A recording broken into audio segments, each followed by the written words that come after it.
त्यांना त्यांचं मत त्यांनी व्यक्त केलं, मी माझं मत व्यक्त केलं. त्याच्यावर मी मी काय बांधील थोडी आहे की त्यांच्या याच्यावर मत व्यक्त करायला. ते रिकामटेकडे आहेत, रोज बोलतात. मी काय रिकामटेकडा थोडी आहे. मेडिकल आणि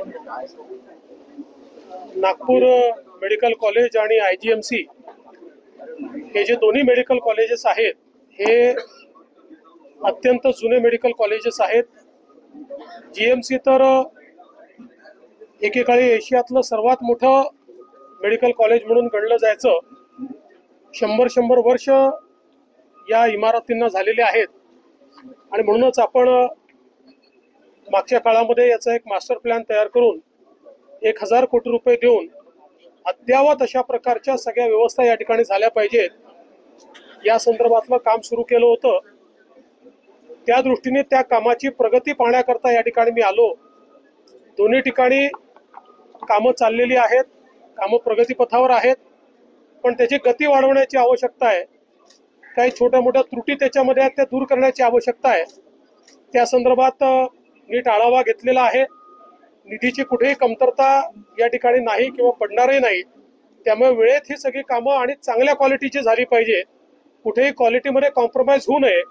ही दोन्ही जी शासकीय वैद्यकीय महाविद्यालय आणि इस्पितळं आहेत ही एखाद्या चांगल्या खाजगी रुग्णालयापेक्षा किंवा मेडिकल कॉलेजपेक्षा देखील चांगल्या दर्जाची आपल्याला बनवता आली पाहिजेत असा आमचा प्रयत्न आहे. त्या दृष्टीने आज हा सगळा आढावा घेतलेला आहे.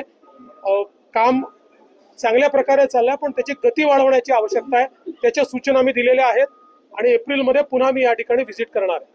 महाविकास आघाडी तुटण्याच्या मार्गावर आहे. स्वतंत्र स्थानिक स्वराज्य संस्थांच्या निवडणुका लढणार असं डिक्लेअर केलेल्या 2 पक्ष स्वबळावर लढणार असं माझं म्हणणं, त्यांनी एकत्रित लढावं, वेगळं लढावं, की राहील की तुटेल याच्याकडे आमचं लक्ष नाही.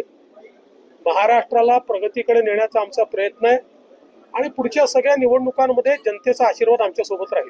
नीतीश राणे ने ऐसा कहा है कि ईवीएम का मतलब है एवरी वोट अगेंस्ट मुल्ला. मी त्यांनी काय म्हटलंय ऐकलं नाही, त्याच्यामुळे त्याच्यावर उन्होंने क्या बोला है ये मैंने सुना नहीं है, इसलिए उसके ऊपर मैं कोई प्रतिक्रिया नहीं दूं. देवेंद्र, काल आपण म्हणाले होता की उद्धव ठाकरे हे मित्र होते, आता राज ठाकरे मित्र आहे. यावर आज शिवसेनेची एक अधिकृत भूमिका आली की देवेंद्र फडणवीस नाही ठरवणार कोण कुठे जाणार भविष्यामध्ये. त्यांनी आमचा पक्ष तोडलाय, ही कुठली आयडियोलॉजी? त्यांना त्यांचं मत त्यांनी व्यक्त केलं, मी माझं मत व्यक्त केलं.